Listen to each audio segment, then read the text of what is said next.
Okay, Warren, would you give me your full name and your birth date? Warren Russell Skenandore. I was born October 31st, 1923 in West De Pere, Wisconsin. Okay, can you give me the name of your mother and father? My mother's name was Electa Skenandore. Or she was a Hill before she married my dad's name was Anderson. Okay, what about your grandparents? I don't really like to recollect who they are. I never remember any of people coming around the house that I could call grandpa or grandma. I guess had aunts and uncles. Can you name the aunts and uncles? Well, there's Charlie Webster, Albert Webster, and there was Bill Kelly. And I don't know, Fenimore Cooper used to come at our house. And then my aunts were Eddie, I forgot her maiden name, but it was Eddie Metoxen's wife, Mrs. Eddie Metoxen. And I had the other aunt there, Celicia Smith. Outside of that, I don't recall too many. Okay, what about your brothers and sisters? I had 3 brothers, Guilford, Robert, and Henry, and I had 1 sister, Helen. Of course, I had more brothers and sisters that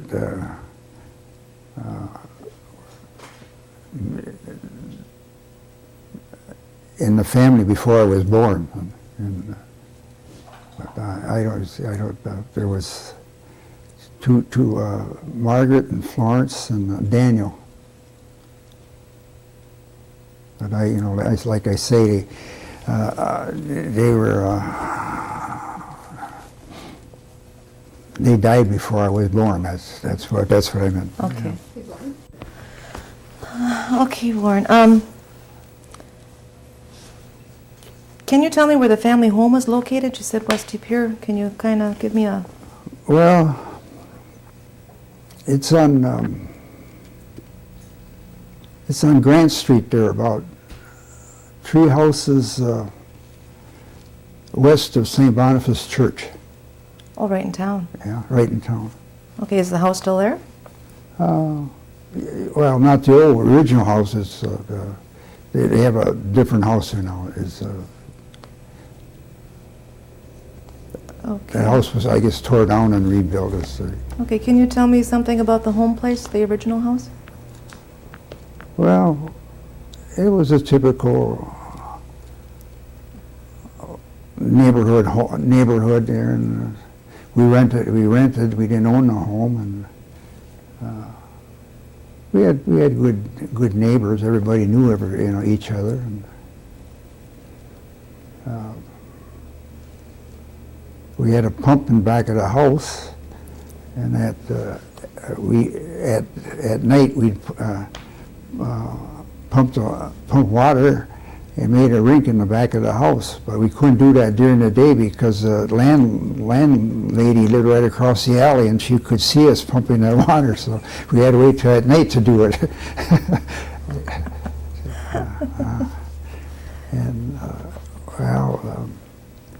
This is, my childhood days. We had ice rink in back there in the winter. All the neighbor kids would come. We'd play hockey, and in the summertime we'd have track meets back there. We'd have a piece of rock for a shot put, and a wagon wheel for a discus, and bamboo pole for a javelin, and for half a mile we'd run around the block and then down the alleys and things like that. So. And okay. Did your parents speak Oneida? Yes. Do you speak Oneida? No, I don't speak Oneida. The only time they spoke Oneida was when people from Oneida would come to town, to purchase groceries or to make a social visit. Then they'd talk Oneida, but outside of that, I never heard them talk Oneida. Okay. Talking about going shopping, some of the other elders have talked about going to a certain grocery store in De Pere. Yeah. Is that the same place that That you're... was a Hawks. Okay. Yeah. Hawks. That was the main store there. 'Cause, at that time they'd come to shopping by horse and buggy. Do you know anything about like a conveyor that they would take the groceries out of the store into the, by the horse and buggy? Anything? Oh, no, I don't recall that. I thought, they just picked the groceries up on a counter and haul them out to the wagon or whatever. Okay.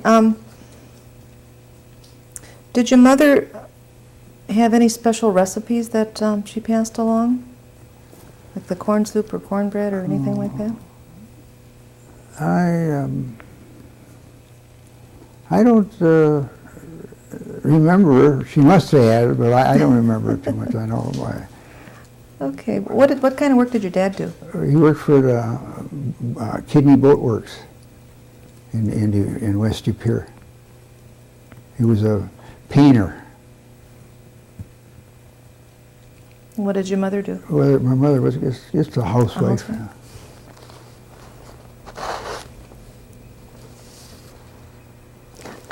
When you were younger, what kind of chores did you have to do around the house? Well, my main chore was chop wood and keep the wood box filled. That was my main chore. And then in the summer was go around and pick potato bugs. I didn't like that. With that old kerosene. Oh. And how did the family travel? Well,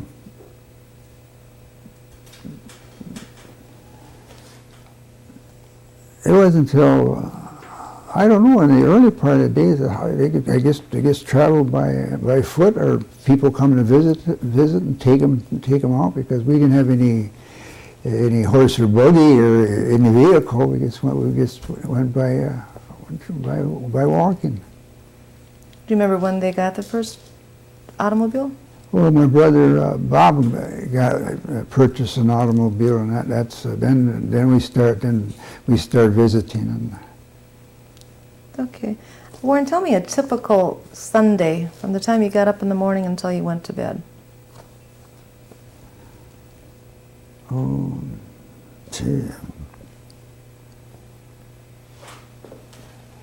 Well, I don't remember too much when I was young, but as I got a little older, it depends on the time of the season. In the summer, well, there wasn't too much to do. I mean, went to church there at the Congregational Church here in De Pere on Sunday. And, we went to the movie, but that was about it. Okay. What about Christmas? Tell me about a Christmas, or your Christmases when you were a child. Well, the one Christmas that stood out in my mind was when my older brother bought me a pair of my first shoe skates. Because before that, I always had those clamp skates, and especially when we go skating at night down on the Fox River, and you'd be skating along, and all of a sudden, one of your clamps would come off, and you look around in the dark and you look for it and pick it up and put it back on your shoe. And then my dad used to get mad at me because the clamps would always wreck the soles of your shoe. But when my brother said, yeah, he says that I had a hunch that he's going to get me some for Christmas. So I got up and I looked there, and I see under the tree was a box, and I opened it up, and there was my shoe skates where I slept between the two brothers, and I was up and in and out of that bed I look at my skates and put them on and go back to bed. And finally they hollered at me, "Stay in bed and let us rest." So then first Christmas morning, I couldn't wait for Christmas morning to come so I could go down to the Fox River with my new pair of shoe skates and skate. That's the most memorable Christmas I can remember. Is my first pair of shoe skates. That's great. What about Hoyan? Pardon? Hoyan? Hoyan, well, that was a family gathering. I know it was a special day, and because not only for the people that came to visit, but for the meals. You had a special meal that day. That was one nice thing. Okay, what about the other holidays? Easter, the 4th of July, anything special with them? No, not especially. Just that it was a day that you had to dress up. That's what it was. I didn't like too much about it. It made you dress up. Okay. What happened when somebody got sick? Well, usually, the person they usually took care of their. My dad, my mother usually took care of us, treated us ourselves, unless we got real sick. Well, then they'd go to see the doctor, and he'd come over and visit. In those days, they still came and visit. They made house calls. Was that a doctor right from town? Yes, it was right from town. Okay, did they have any home remedies that they used? Oh, he had quite a few of them, but I don't, castor oil, and I don't this other Vicks and mentholatamine, and I mixed stuff together. I don't know what it it was like all home remedies. I don't know. Liniment, no, I don't know everything. Okay, tell me where you went to school. Went to school at Nicolay Grade School, and from kindergarten to 8th grade, and from 8th grade I went to Nicolay High School. It was all in the same building. Oh. So now it's known as West Superior High School, but at that time it was Nicolay High School. Okay, you lived almost right by it, didn't you? Yeah, I lived right by it. There. Okay. What did you do after high school? Pardon? What did you do after school? Well, I still had my chores, at home. Fill up the wood box and that. But then in high school, I usually went out for sports. I went out for football, and I went out for basketball and track and field. So I was on varsity basketball 4 years in high school, varsity track 4 years, and I was on varsity football 3 years. My first year, my dad wouldn't let me go out for football, so I was a manager.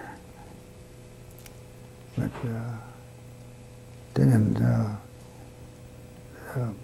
jobs I had when I was going to high school, I drove cab part-time for Tyrian Taxi Cab. I was an usher in the show house in East Pier for Vincent's, and I set pins in the West Side Bowling Alley. Those were the only jobs that were available at that time. I was just fortunate that a friend of mine was one of the regular pin setters, and I set pins on the weekend.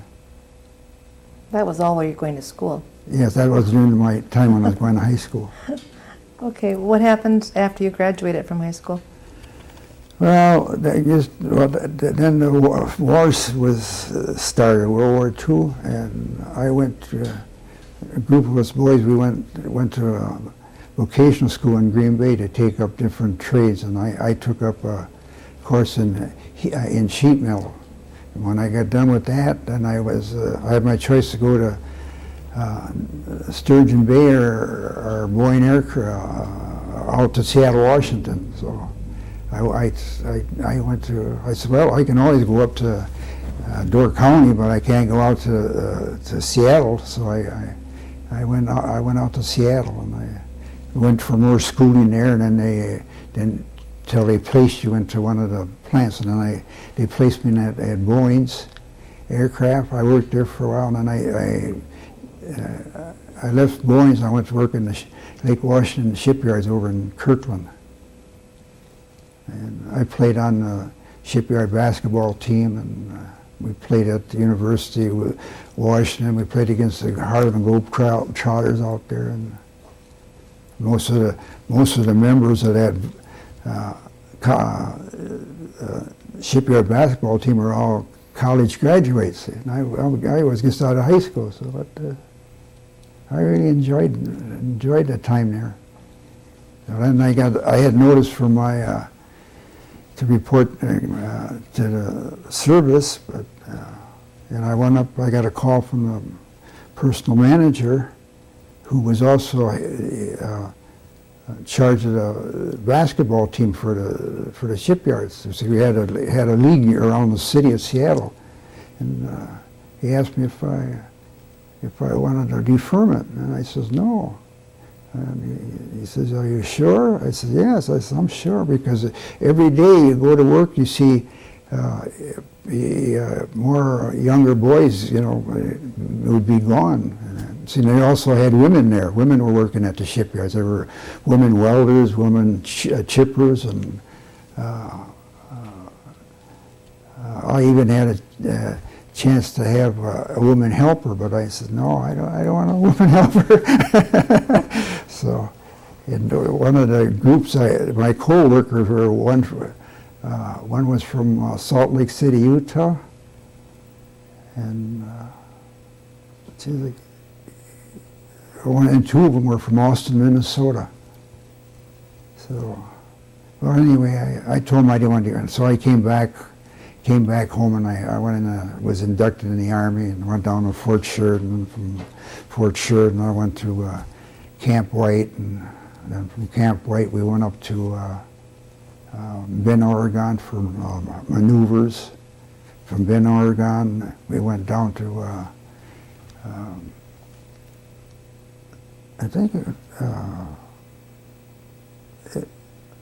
then we went to Fort Lewis, Washington, and from Fort Lewis we went down to Imperial Dam, California, and that's when I transferred to the airborne. I was transferred to the paratroops. I took my basic training at Fort Benning, Georgia, and from there I went overseas. I was in England, and, Belgium, France, and I was in Germany. I was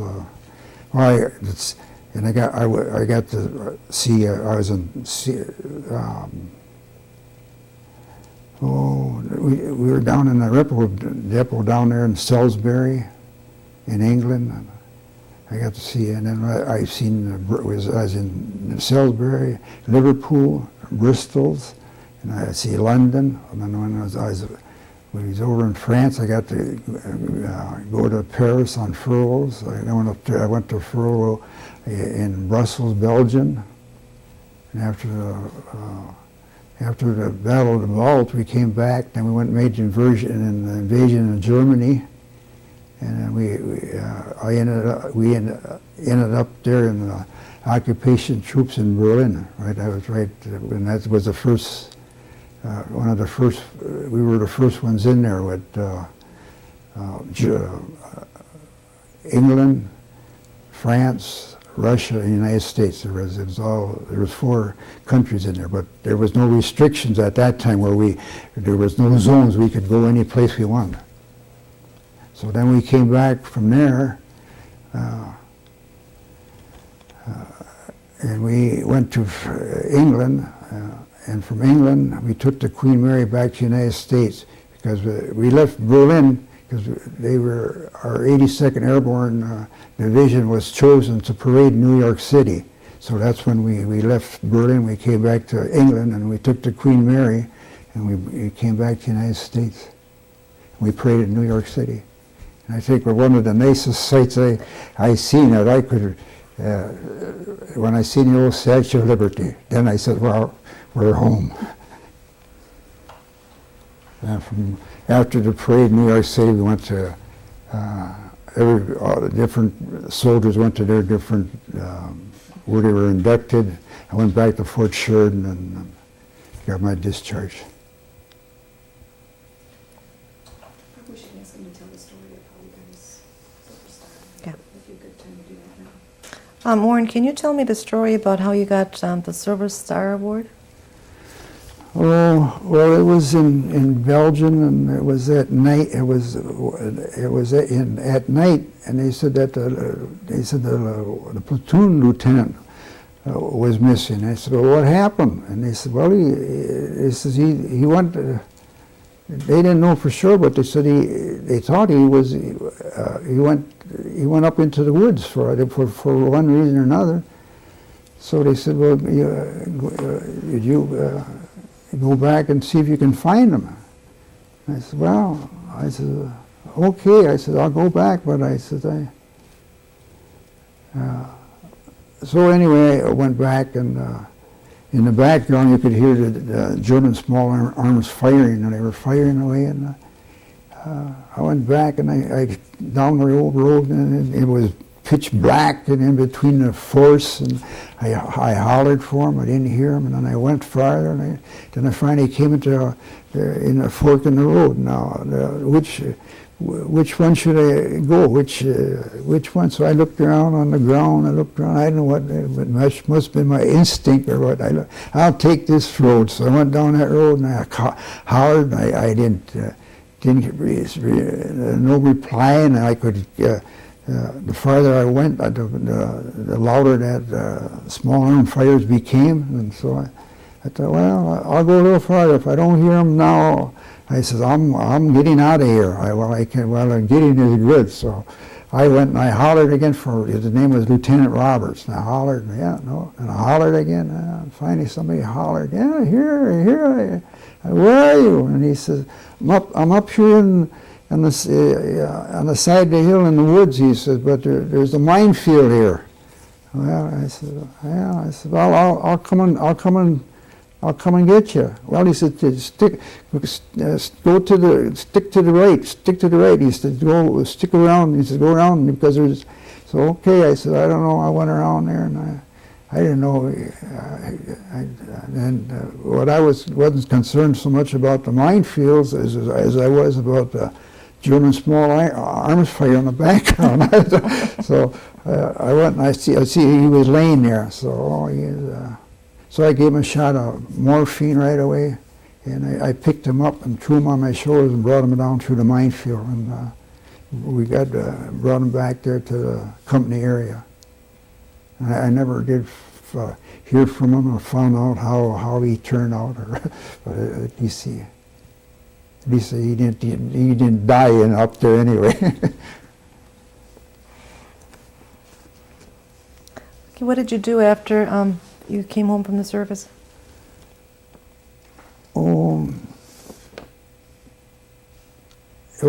I worked at the paper mill there at the Northern Paper Mill for the summer, because I knew I was going to go to school under the GI Bill, so I went over. I worked there during the summer, and after that I went to college for a couple of years.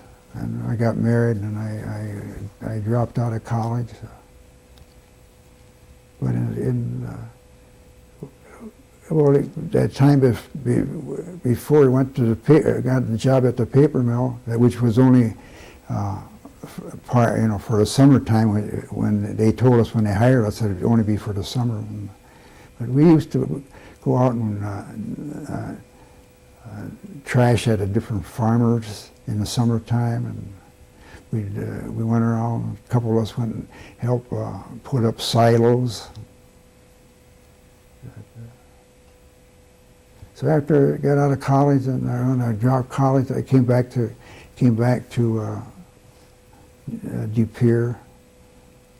I worked in the heating sheet metal business for Rabideau Hardware for around 9 years. And after that, I went to work for Green Bay Food. I was there for 30 years. Okay, you said you got married. What is your wife's name? Josefa Barker. She's from San Antonio, Texas. Okay, do you have any kids? Pardon? Any kids? Yes, we have three daughters. Okay, can you name them? Yeah, Christine, Sandra, and Cassie. And we have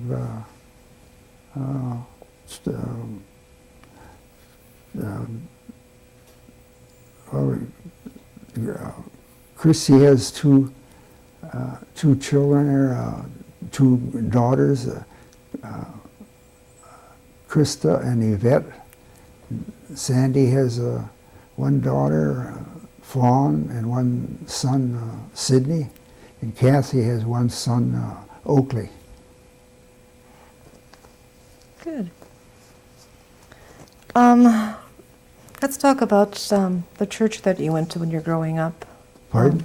The church, your religion. Oh. Well, when I was young, I went to a congregational church. And after I got older, in my later years, I went to St. Joseph's Church, which I still go to. That's in Green Bay. Oh, in Green Bay. Okay.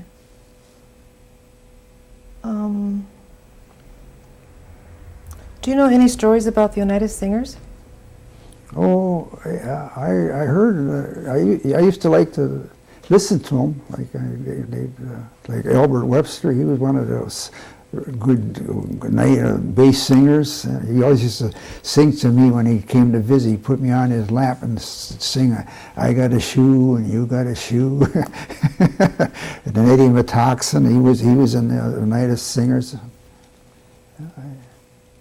Did your mom and dad ever sing with the Oneida Oh, singers? my dad sang. I don't remember my mother singing, but my dad sang quite a bit. Do you remember anything about the wakes with the Oneida Oh singers? yes, the wakes. Yeah, I remember the wakes. They'd come there and at our house when my mother died, they had wakes there, and then I went to wakes from other people's funerals. Okay, Warren, can you tell me a little bit about the Depression, how it affected your family, or what you remember of it? Well, it was hard times. You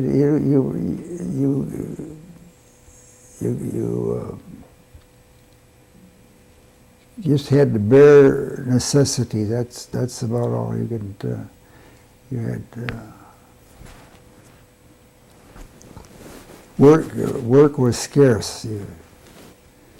And you didn't have money to buy a lot of things. You just had to exist the best way you could. And you run around with patches on your clothes and holes in the bottom of your shoes, and put cardboard in there inside of your shoes, and you didn't have any radio at that time. All you had was a Victrola, There was no. What about food? Food, well, food, you ate a lot of potatoes and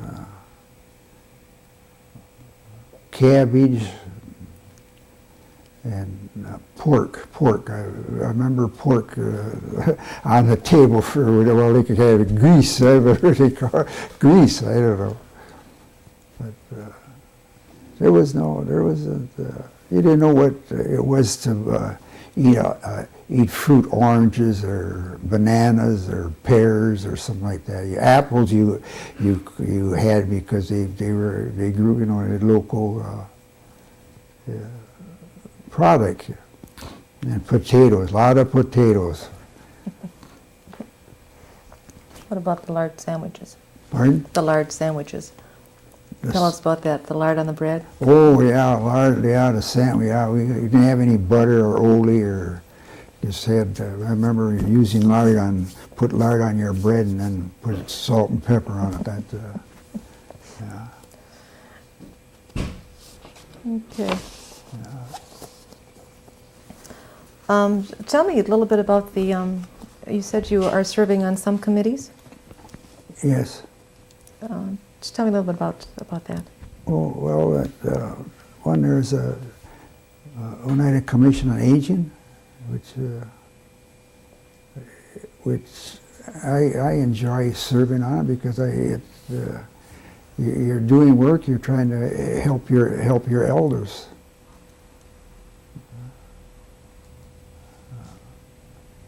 For trying to better their livelihood, like for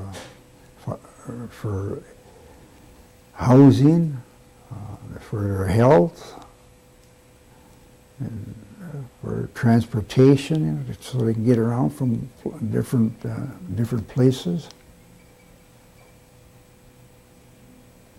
And on the HUD board, well, you're also finding housing for the Oneida people.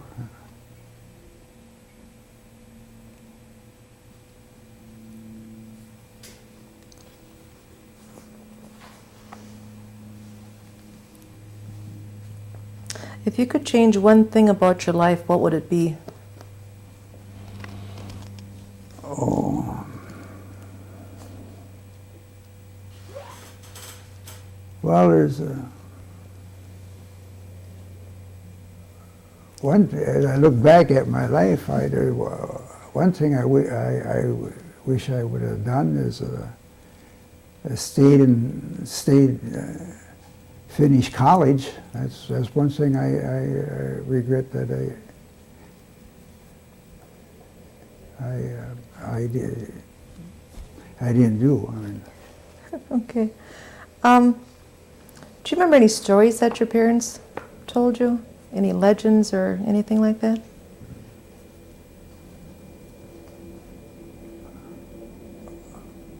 Oh,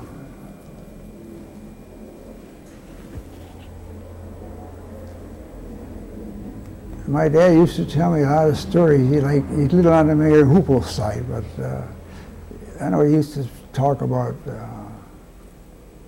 his days, about his time. He, like when he was young, he used to walk from Oneida into De Pere to work all the time. He said, and about his,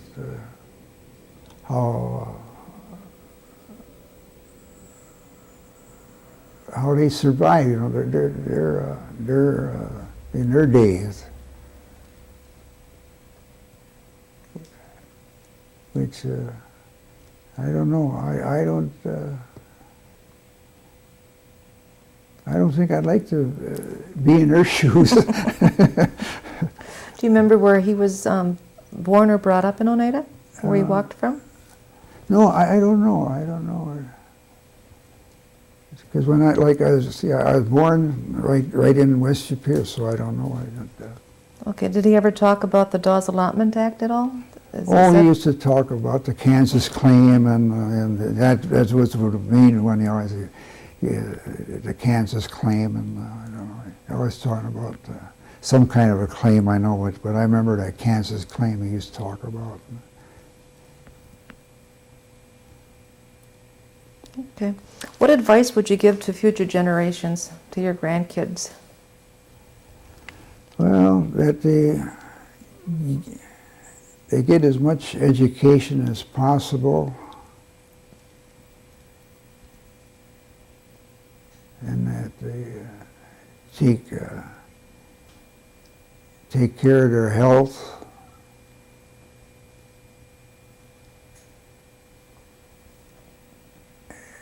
and be good parents. Okay. Is there anything else you'd like to tell us about your life that we may not have touched on? Oh.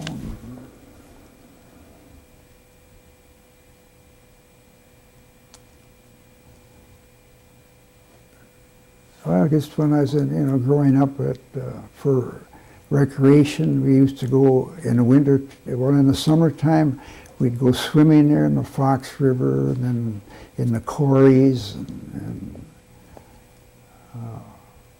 like 3 times a day, morning, afternoon, and night. And in the winter time, we'd go ice skating down the Fox River, and on Sunday that was a big day because you see people down there from 6 years old to 60. They'd all be down there ice skating on Sunday.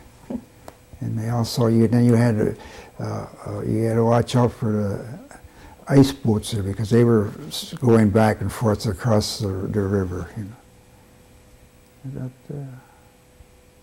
Maybe one could explain how the ice boats worked. And why were they there? What were they doing? Okay, can you explain what the ice boats were and how they worked? Well, they're just on the order like a sailboat. Only they have runners on there.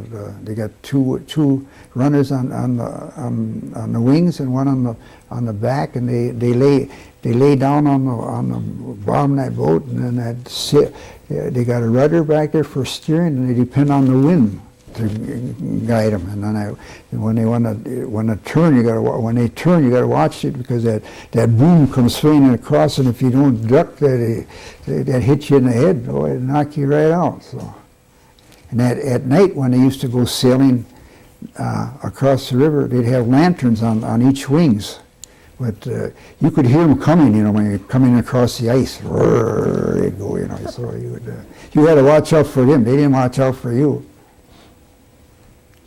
But they still have, I guess, sailboating over there by the UW out there on the bay. Okay. Anything else? Oh, we always used to have fun with the police. They were always chasing us, but they never could catch us. like going and stealing apples there and stealing cantaloupes and stuff like that. That one officer that I knew, I grew up, I knew his sons and daughters and that, and he always used to tell them at the dinner table when they were eating, he said, yeah, they always mention, my dad always mentioned you. He said, boy, he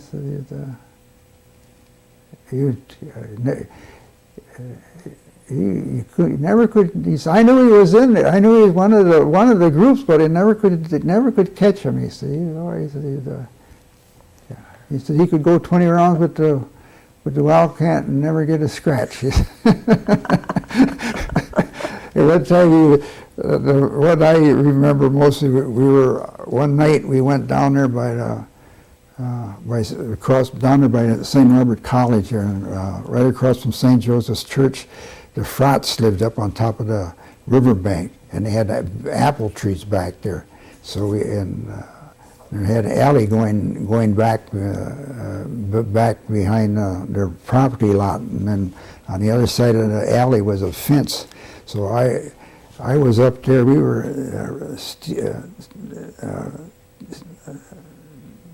well, I guess you could call it stealing apples. And it was my turn. I was up in a tree shaking the branches so the apples would fall down, and they would pick them up, and all of a sudden a flashlight went on, and here it was that one police officer. Yeah. Oh boy! And I came down off of that tree, out of that tree. I hit the ground. I took off down alongside of that fence, going down the hill towards down the riverbank to the river, and him right behind me. I thought, well, geez, I can't swing around the bottom of the hill and come up because he'll catch me. So I kept on running. I got down to the riverbank. I jumped in the river up to my waist and up on the other side of the fence, and away I went. Yeah.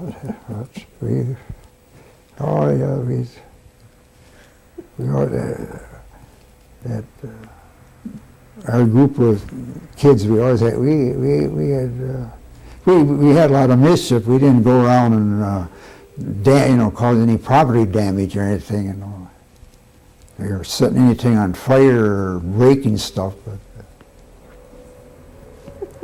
yeah, that's about it, I guess. Okay, Warren. Okay, Barb. Warren, you didn't live in Oneida, No. but you're asking about how it was? Yeah, how it was Okay, yesterday versus today. Okay, the changes in Oneida from when you were smaller to now. I guess what strikes Yeah, you as well, being the biggest, some of the big changes are the conditions of the road, transportation. You have, automobiles replaced the horse and buggies, and now you have your own high school, and there's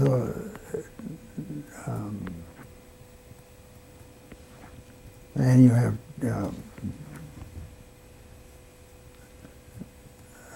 more. Well, you have transportation for the elders. The elders have a lot nicer now than they had it years ago, because they couldn't get around to visit. If they didn't go to any place, they had to walk. And you have your health clinic, your nursing homes, your dental clinic.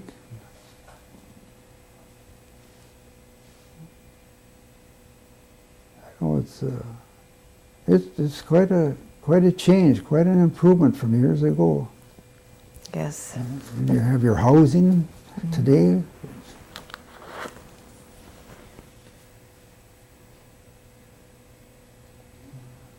Okay, Warren. Yeah, I think that's quite a, there's a lot of changes. Yeah.